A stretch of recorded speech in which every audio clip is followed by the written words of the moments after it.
believe champions are made, but fighters are born. And Nico's that, man. She's a fighter. She's a born fighter. And she's been turned into a champion, so.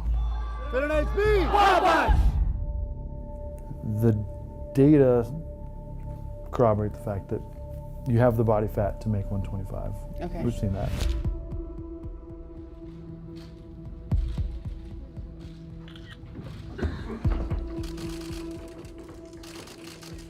So I'm 145. I have to be at 125.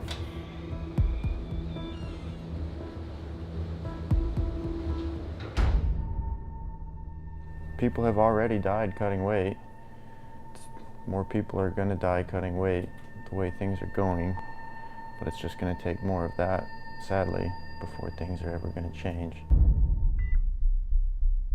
Scale of 1 to 10, 10 being the worst pain you've ever had, what would you rate your pain? A what? 10, okay. And we have a developing situation already this morning. The UFC women's flyweight champion, Nico Montano, has been hospitalized. Still unclear if the fight will continue.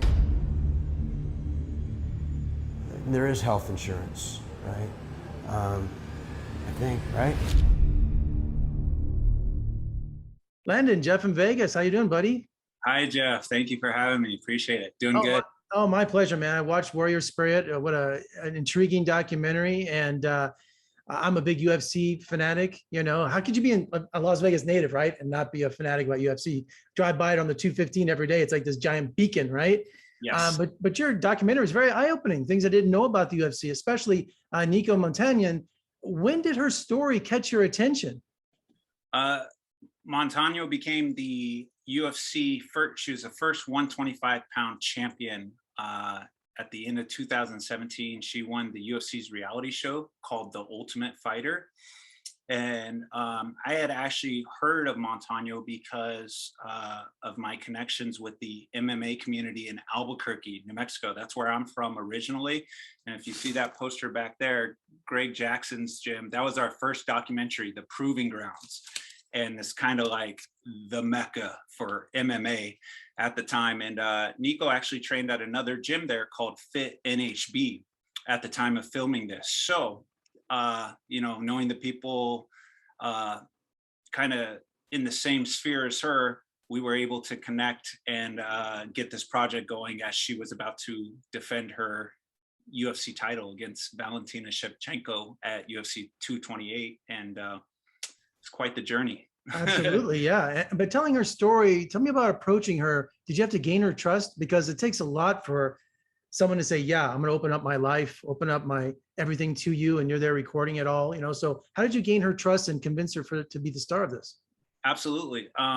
That's the most important thing, you know, as a filmmaker, a documentarian, is to have access and be able to get a subject or subjects that will trust you with their story.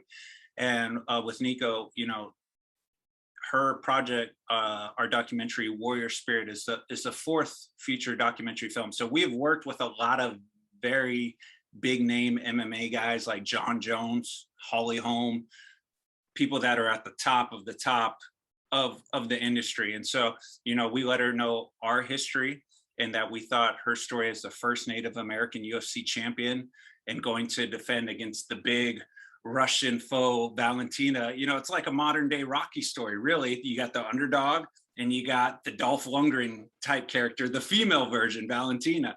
Nico being Rocky, if we're using the analogy, you know, she's the underdog. No one thinks she can defend.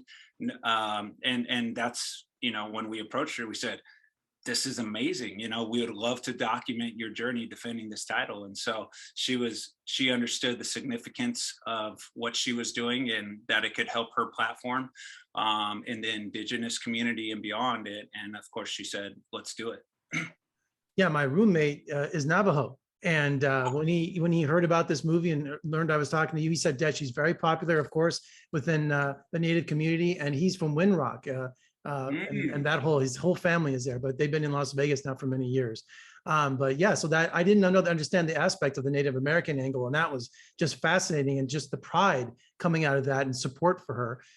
But she had Nico's quick rise in the UFC, 4 fights in 1 year. It took its toll on her health, didn't it? I mean, and also foot injuries and tonsils. So she had a lot of setbacks. And I can't believe that she was criticized for, for not being in top health when it wasn't her fault. Correct. And I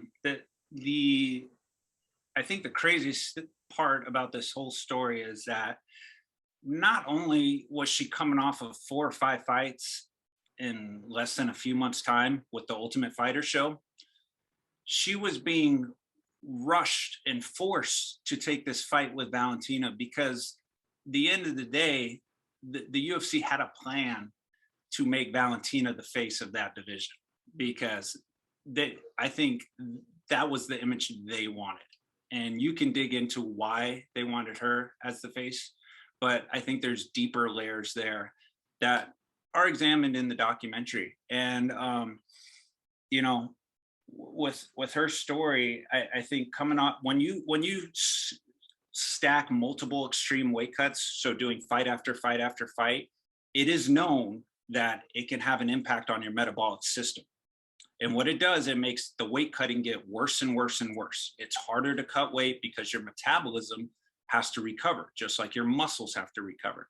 And if you don't give it the proper time to recover, it gets worse and worse and worse. And it's like a snowball effect until, for some reason, your body can't make the same weight cuts it used to. This is why you see so many UFC fighters and MMA fighters across all the sport, all the leagues, have to get forced up a weight division, because eventually it catches up to you. Not only that, she had her tonsils removed, which the UFC flew her out for and knew about, and was coming off a foot injury.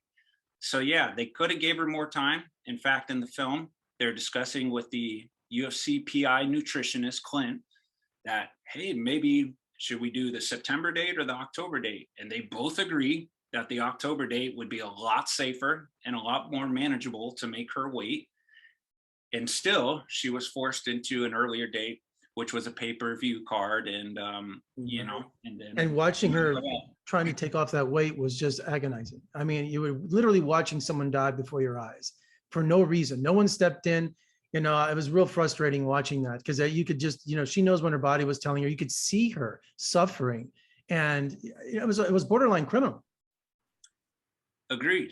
There's got to be some type of regulation and sanctioning that protects the athletes. The athletes are going to try to do their best to have the advantage by cutting the weight, which they all do. And then B, go to the extremes to try to keep the UFC happy, because the UFC, frankly, is run like a mafia, like a mob business, because you're going to do what they say. And if you don't, you're out. And if you're out, you don't get paid, you don't get another chance, and they could care less. Right. And if you look at other professional sports where NFL, NBA, any of those, they're actually employees. So if they just stub their toe, they're taken off the field because they have so much money invested in them. UFC, they're independent contractors, and no health insurance, no union, no nothing to protect the fighters. And I think if they were employees, they would see it completely different, saying, look, we're not going to damage our player beyond repair. So I think that's such a big difference like that. And an institution worth $7 billion now, the UFC, it's just scandalous that they don't take care of their players, of their fighters. It is insane. And if you talk to any UFC fighter about what health benefits they're receiving, is the pay fair? Are the rules and regulations around weight cutting the best they could be? The answer is going to be no, it's not, because they've all made gripes about it. The fact is, they're afraid to speak up because they're afraid of getting cut or losing their opportunity. And people have tried to speak up in the UFC. In fact, a fighter named Leslie Smith tried to start a union. And then they outed her. Basically, they'll put you on the shelf, they'll keep you from fighting and make a living, but they won't release you from your contract. It's crazy.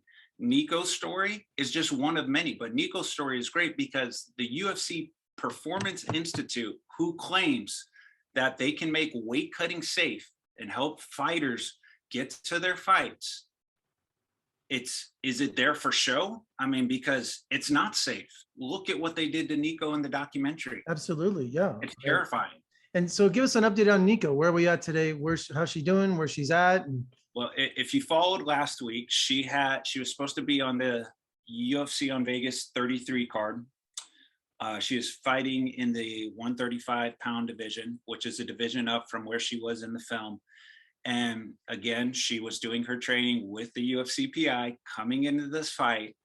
And unfortunately, she did not make it to her fight because she was 7 pounds overweight and they canceled the fight. She looked, and if you saw her get on the scale, she looked absolutely miserable, terrible, and not healthy. Some major red flags here. And like I said, I think you can point to the metabolic issues and other things around that as to why she's not able to make weight at all anymore. hope she won't give up. The training. yeah, I hope she doesn't give up, because I think she's an icon and she's a role model. So I hope she sticks with it. And it just goes to show though, hey, we're going to cut you. You have nothing left. So she invested in this camp, the other camp. She's losing money training, dieting, paying coaches. And then there's no guaranteed pay. You have to make the fight to even get a check. And then on top of that, your check's being split several different ways with taxes to managers, to trainers. They're literally left with nothing. They're left in a worse position than they were before when they signed with the UFC. It is criminal. Landon, eye-opening documentary, inspirational and also thought-provoking. It was brilliant. It was really great. And congratulations at the Las Vegas Film Festival, Las Vegas Premiere Film Festival. You're going to be here this weekend? Yes, we'll be world premiering Warrior Spirit tonight at the Las Vegas Premiere Film Festival. Showtime is at 7:30 p.m. There'll be a red carpet that starts at 6. So we encourage everybody to come out and see for themselves what happens in the film. And then they'll have a better perspective on what's going on with the UFC. And maybe Dana White and his crew can step up and help elevate the sport by implementing a little bit more regulation, rules, and safety and things that other high-level sports leagues like the NBA, NFL, NHL already do. Absolutely. Thanks you so much, Landon. Good luck with the film, and we'll talk again soon. Thank you so much. Thank you, Jeff. Appreciate it.